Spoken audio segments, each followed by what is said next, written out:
Attention everybody.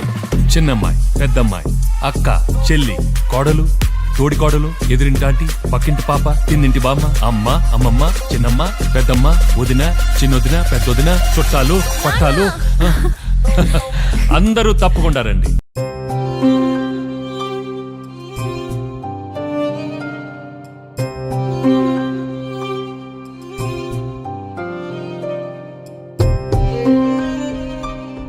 అభిమానం, ఆకాశమంతా అభిమానం. అది తనంత తనుగా రావాలి, మనంతా మనంగా సంపాదించుకోవాలి. నాన్నగారు ఎప్పుడు అంటుండేవారు, మన నవ్వులో స్వచ్ఛత ఉన్నప్పుడు, నడతలో నిజాయితీ ఉన్నప్పుడు, మనల్ని ప్రేమించే వాళ్ళ ఆనందం కోసం మనం ఒక మెట్టు దిగినప్పుడు పుడుతుందే అదే అభిమానం అని. అలాంటి అభిమానానికి పుట్టినిల్లు వస్త్ర స్వర్ణాభరణాలకు సరైన చిరునామా.